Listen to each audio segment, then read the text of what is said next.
दोस्तों, मार्च 2025 की यह बात है। दरअसल एक कुत्ते का पिल्ला होता है और वह बहुत देर से जोर जोर से चीख रहा था, चिल्ला रहा था। और वह ऐसे चीख रहा था, चिल्ला रहा था कि ऐसा किसी को कहने की वह कोशिश कर रहा था कि मैं कोई परेशानी में हूँ। और जिन जिन लोगों ने जो ये कुत्ते का पिल्ला था इसकी आवाज सुनी थी, उन लोगों ने देखकर भी इसे इग्नोर कर दिया, देखकर भी अनदेखा ही कर दिया था। इसकी आवाज किसी ने भी सुनकर इसकी मदद नहीं की। लेकिन जो वह कुत्ते का पिल्ला था उसकी आवाज थी रोने की, वह कम ही नहीं हो रही थी। और इसी बीच एक युवक होता है जिसकी उम्र लगभग 22 से 23 साल के आसपास की होती है, और वह भी वहां से गुजर रहा था। और वह युवक वहां से जा रहा था तो उसने देखा कि वह जो कुत्ते का पिल्ला था वह नाली के अंदर नहाया हुआ था। और वह देखता है कि यह तो परेशानी में है कुछ न कुछ। फिर वह लड़का उस कुत्ते के पास जाता है, कुत्ते के जो पिल्ला होता है उसके पास जाता है और उसे बड़े ही प्यार से पुचकारता है और उसको ऐसे बड़ा ही प्यार करता है, उसके ऊपर हाथ फेरता है और उसे पुचकारता है बड़े ही प्यार से और अपने पास बुलाता है। और वह युवक, वह जो पिल्ला था वह नाली के अंदर गिरा हुआ था और उस पिल्ले को नाली से बाहर निकाल कर छोड़ता है। तो उस युवक को ऐसे लगा कि जैसे कि ये पिल्ला मुझे थैंक यू बोलेगा, और वह पिल्ला वहां से चला जाता है। लेकिन उस युवक को नहीं पता था कि उसके साथ अब आगे क्या होने वाला है। और इस व्यक्ति के साथ जो आगे हुआ था वह बहुत ही भयानक हुआ था। और इसकी खबर लगभग 3 महीने के बाद जब अखबारों में छपती है तो लोगों को सोशल मीडिया के माध्यम से, अखबारों के माध्यम से लोगों को पता चलता है। जिस लड़के ने उस पिल्ले को बचाया था उस लड़के की आखिरकार मौत हो जाती है। आज की इस कहानी के माध्यम से हम यही जानने की और यही समझने की कोशिश करेंगे कि आखिरकार उस लड़के की मौत कैसे हुई, उसकी मौत के पीछे की वजह क्या थी और उसे क्यों मारा गया था, इसकी मौत का कारण क्या था। आज की इस कहानी के माध्यम से हम यही जानने की और यही समझने की कोशिश करेंगे। नमस्कार, राधे राधे, जय श्री कृष्णा। दोस्तों, मैं पूजा और आज की जो सच्ची घटना मैं आपको सुनाने जा रही हूँ यह सच्ची घटना है उत्तर प्रदेश के बुलंदशहर की। और बुलंदशहर की एक तहसील है, बुलंदशहर एक जिला है और उसका एक तहसील है खुर्जा, और खुर्जा का ही एक गांव लगता है फराना। और मैं बात कर रही हूँ 25 जून 2025 की रात के लगभग 10 बजे के आसपास का समय था।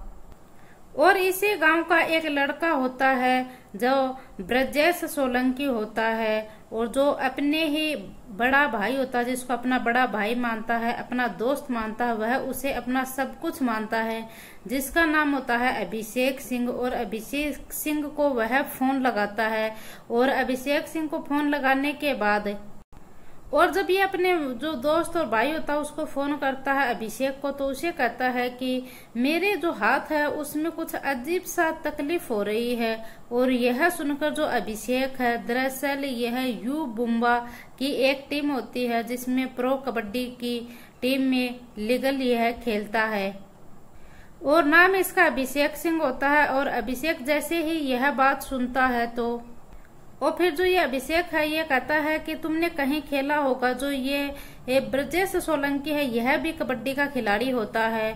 तो ये कहता है कि नहीं नहीं भैया, मेरी दिक्कत कुछ ज्यादा ही बढ़ रही है मेरे हाथ में। और ये कहता है कि नहीं नहीं भैया, मेरी दिक्कत कुछ ज्यादा ही, मैं 1-2 दिन से सो भी नहीं पा रहा हूँ सही से इस दर्द की वजह से, और मेरे पूरे दिन में भी बहुत ज्यादा दर्द हो रहा था। और 25 तारीख की यह बात थी। और अभिषेक उसे कहता है कि तुम बिल्कुल परेशान मत हो, हम डॉक्टर के पास चलते हैं। और वह अभिषेक भी हॉस्पिटल में उसे बुलाता है। और फिर जो यह ब्रजेश है यह अपने बड़े भाई संदीप है उसको कहता है कि भैया मेरे हाथ में दिक्कत है और यह दिक्कत मेरे कुछ ज्यादा ही बढ़ गई है। फिर यह जो इसका ब्रजेश का भाई है संदीप, इसे यह हॉस्पिटल होता है वहीं खुर्जा का, उसमें लेकर जाते हैं। और उधर से जो अभिषेक है वह भी आ जाता है उसी हॉस्पिटल में।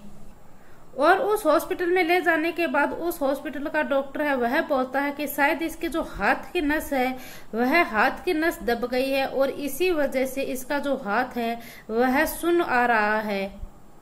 और वह डॉक्टर बोलता है कि आप इसे बुलंदशहर ले जाओ। और फिर जो ब्रजेश है इसको बुलंदशहर के हॉस्पिटल में लेकर जाया जाता है। और फिर बुलंदशहर वाले भी इसे कहते हैं कि हमारे पास इसका इलाज नहीं है, आप इसे हायर सेंटर मेडिकल लेकर जाइए, वहां पर इसका इलाज होगा, हमारे कुछ भी समझ में नहीं आ रहा है। तो फिर इसे अलीगढ़ का जो मेडिकल कॉलेज है उस मेडिकल कॉलेज में लेकर जाया जाता है। और जहां अलीगढ़ के मेडिकल कॉलेज में इसको लेकर जाया जाता है वहां के डॉक्टर इसकी न तो कोई जांच करते हैं न ही कुछ देखते हैं। और वहां के डॉक्टर इसके परिवार वाले हैं उनसे भी और घर वालों से कोई बातचीत करना भी नहीं समझा और इससे स्वयं से भी कोई तकलीफ पूछने की कोशिश नहीं की। और वह उस परिवार को कह देते हैं कि आप इसे यहाँ से लेकर चले जाओ। और जो परिवार वाले थे वह नहीं मानते हैं, वह अपनी तसल्ली के लिए वहीं पास में एक जीवन ज्योति हॉस्पिटल है उसमें लेकर जाते हैं। और जब उसे उस जीवन ज्योति हॉस्पिटल में लेकर गए तो उसको वहां पर कुछ टाइम के लिए रखा गया था, थोड़ा समय के लिए। तो जब भी उसके पास कोई पानी वगैरह लेकर जाता था तो वह पानी को देखकर ऐसे करता था कि जैसे कि उस पानी को देखकर वह चीखेगा और चीखने के बाद उसको राहत मिलेगी। और पानी को देखकर वह बहुत ज्यादा घबराता था। तो फिर जो जीवन ज्योति हॉस्पिटल के डॉक्टर थे वह भी बोलते हैं कि हमारे पास इसका कोई इलाज नहीं है, आप इसे कहीं और लेकर जाइए। और इसी बीच जो ब्रजेश सोलंकी है वह अपने पिता सतीश सोलंकी है, उसके पिता का नाम सतीश है, उस सतीश सोलंकी अपने पिता से कहता है कि पिताजी आखिरकार डॉक्टरों ने मुझे ऐसी क्या बीमारी बताई है जो डॉक्टरों के पास मेरा इलाज ही नहीं है और कोई डॉक्टर मेरा इलाज करने के लिए तैयार क्यों नहीं है। फिर जो उसका पिता था सतीश वह बताता है कि बेटा यहाँ के डॉक्टर हैं जीवन ज्योति हॉस्पिटल में तुम्हारी जांच की है, यहाँ के डॉक्टर ऐसे बोल रहे हैं कि तुम्हें या तो किसी बंदर ने काटा है या किसी कुत्ते ने तुम्हें काटा है। तो वह लड़का कहता है कि नहीं पिताजी ऐसी तो कोई बात नहीं है, मुझे ऐसा तो कुछ याद नहीं आ रहा है। फिर उस लड़के को डॉक्टर ने थोड़ी बहुत दवाई वगैरह देता है और दवाई वगैरह देने पर उसे थोड़ा होश आता है। तो फिर वह लड़का अपने पिताजी से बताता है कि पिताजी लगभग 3 महीने पहले पुरानी ये बात है, मैं अपने घर की ओर आ रहा था ना, तो उस टाइम एक जो कुत्ते का पिल्ला था वह नाली में गिरा हुआ था और जोर जोर से रो रहा था। मैंने उसको तो नाली से बाहर निकाला था, कहीं उसने ही तो मुझे नहीं काट लिया है। और मैं जैसे उसको नाली से बाहर निकाला तो उसने थोड़ा सा खरोंच मेरी एक अंगुली पर मारा था और मैंने उस पर ज्यादा ध्यान नहीं दिया क्योंकि इससे ऐसे काटने से क्या होता है। फिर मैंने हाथ धो लिए, हाथ उसने इसलिए दे क्योंकि वह कबड्डी का खिलाड़ी था और उसके एक फंसली थी वह भी टूटी हुई थी और एक पैर था वह भी टूटा हुआ था, वह फिर भी कबड्डी खेलता था और वह कई खिलाड़ियों को पारा छूता था और उनको हराता था। तो वाकई में ही लोग उसकी तारीफ करते थे और वह सोचता है कि मेरे इतनी बड़ी चोट लगी है, इस जरा से पिल्ले की खरोंच से क्या होगा। वह अपने पिताजी से बताता है कि पिताजी यह बात तो जरूर हुई थी और तो किसी ने मेरे को नहीं काटा।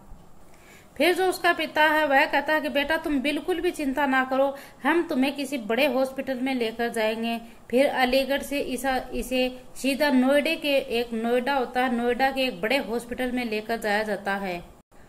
और जब इसे नोएडा लेकर जाया जाता है तो नोएडा वाले डॉक्टर बोलते हैं कि आप बिल्कुल परेशान मत हो, आप इसे ऐसा करो कि इसे दिल्ली लेकर जाओ और दिल्ली का जो GTV हॉस्पिटल है उसमें लेकर जाओ, उसमें इसका अच्छा इलाज हो जाएगा। और डॉक्टरों ने इसकी फैमिली को तसल्ली दी है और तसल्ली देने के बाद डॉक्टर जो इसकी फैमिली थी वह इसे सीधा दिल्ली लेकर जाते हैं GTV हॉस्पिटल के अंदर। और वहां GTV हॉस्पिटल के अंदर इसे भर्ती करवाने की कोशिश कर रहे थे, लेकिन जैसे जैसे समय आगे बढ़ता जा रहा था ब्रजेश की हालत थी वह भी गंभीर होती जा रही थी। और ऐसे ही कर कर वक्त आगे बढ़ रहा था। फिर वह उसे दिल्ली में भी उसकी तबीयत थी जैसे वह खराब होती ही जा रही थी। फिर दिल्ली से इसको मथुरा के एक आयुर्वेदिक हॉस्पिटल होता है उसमें लेकर जाया जाता है और वहां पर इसे कुछ दवाइयां दी जाती हैं। उन दवाइयों से इसे थोड़ा सा राहत मिल जाती है। और फिर यह बात 25 तारीख की रात के 10 बजे की है और फिर 26 तारीख निकल जाती है और 26 की पूरी रात निकल जाती है। और इसी बीच परिवार वाले 16 से ज्यादा हॉस्पिटलों में 24 घंटे के अंदर परिवार वाले हैं वह दिखा चुके थे, लेकिन कहीं भी कुछ भी इलाज सही से नहीं मिल पा रहा था। और फिर जो ब्रजेश की माँ थी वह भी उसके साथ थी। वह माँ सामने देखती है तो वह बोलती है कि चाहे मेरा घर बिक जाए, चाहे मेरी जमीन बिक जाए, चाहे मेरा गाड़ी बंगला सब कुछ बिक जाए, लेकिन जो मेरा बेटा है, मेरा बेटा एकदम से सही होना चाहिए। फिर जो घर वाले हैं वह जो मथुरा के आयुर्वेदिक हॉस्पिटल है उसमें दिखाते हैं और उसकी दवाई खाता है तो घर वालों को लगता है कि हाँ अब कुछ आराम है इसके। और यहाँ पर थोड़ी दवाई लगने के बाद इसको घर ले आया जाता है। वो घर लाने के बाद ये फिर से सोचते हैं कि इसे फिर से हॉस्पिटल में लेकर चलते हैं। और जैसे कि एक पागल कुत्ता करता है ना, वैसे ही यह लड़का करने लगा था। यह हाँफने लगा था और कुत्ते की तरह यह लकलकाने भी लगा था। और वह बार बार एक कपड़ा लेकर अपने मुंह से जो लार निकल रही थी उसे पूछने की कोशिश कर रहा था। अब उस खिलाड़ी के हाव भाव थे वह बिल्कुल एक पागल कुत्ते की तरह ही हो गए थे। और अब जो इसको जो कुत्ता काटा था उसका जो रेबिस था उसका असर अब दिन प्रतिदिन इसमें बढ़ता ही जा रहा था, कम होने का तो नाम ही नहीं ले रहा था। और घर वाले इसे लेकर बहुत ज्यादा परेशान थे और यह सभी लोगों को पहचान भी रहा था कि ये मेरी माँ है, ये मेरी बहन है, ये मेरा बड़ा भाई है, ये मेरे पिताजी हैं और यह गांव के लोग हैं। जैसे जैसे गांव के लोग मिलने आया करते थे तो इसे पकड़ा भी करते थे क्योंकि ये बुरी तरह से पागल कुत्ते की तरह करते थे और इसे पकड़कर दबाया भी करते थे। फिर इसी बीच किसी ने इसका वीडियो बना लिया और वीडियो बनाकर अपलोड कर देता है सोशल मीडिया के ऊपर। और वह ऐसे अपलोड करता है कि देखो एक कुत्ते के पिल्ले बचाने से इस व्यक्ति की कैसी हालत हो गई है और यह सिर्फ उस पिल्ले की मदद ही करना चाह रहा था। और वह वीडियो है वह सोशल मीडिया के ऊपर इतनी तेजी से वायरल हो जाती है कि वह जो खिलाड़ी है उसकी हालत किसी से भी नहीं देखी जा रही थी। और जो कोई भी यह वीडियो देख रहा था उसकी आंखों में सिर्फ आंसू ही थे और वह यह सोच रहे थे कि आखिरकार इस खिलाड़ी का कसूर क्या था। इसने तो एक बेजुबान जानवर की जान ही तो बचाई थी। जो पिल्ला था वह बोल नहीं पा रहा था, सिर्फ वह अपनी परेशानी से भौंक ही रहा था। वह इसने तो उसका क्या किया था, सिर्फ उसकी जान ही तो बचाई थी। उसके बदले में इसे क्या मिला। और 27 जून 2025 के सुबह लगभग 8-8:15 बजे का समय था और उस समय वह चारपाई के ऊपर लेटा हुआ था और गांव के लोग थे वह भी उसके आसपास इकट्ठे हो रहे थे। कभी वह इधर लेटता है, कभी उधर लेटता है, कभी वह उठता है, कभी वह गिरता है और कभी वह हाँप रहा है, कभी उसके मुंह से कुत्ते की जैसे लार निकल रही हैं। और ऐसे ही करते करते वह 8 बजे या 8:15 बजे के आसपास का समय था। उस वक्त तो उसने दम तोड़ दिया और जब इसका दम तोड़ने के बाद गांव का बच्चा था उसकी आंखें भी नम थी। उसकी हर किसी के आंख में आंसू थे और गांव वालों का, परिवार वालों का और जो रिश्तेदार थे उन सभी का रो रो कर बुरा हाल था। और यह रोने इसलिए भी लग जाते हैं कि आज से लगभग 5 साल पहले की बात है। NR कॉलेज है जो खुर्जा में है, उसके अंदर एक खेल मैदान है। उस खेल मैदान के अंदर जो ब्रज सोलंकी होता है वह दरअसल कबड्डी खेल रहा था और कबड्डी खेलते खेलते यहाँ पर एक बड़ा प्लेयर होता है वह पहुंच जाता है। यू बुम्बा टीम में खेल रहा था और वह कबड्डी लीग खेल रहा था। तो उस समय इसे पूछा जाता है कि ये लड़का कौन है जो खेल रहा है। तो बताया जाता है कि यह ब्रजेश सोलंकी है और यही खुर्जा के पास फराना गांव है, उस गांव का रहने वाला है यह।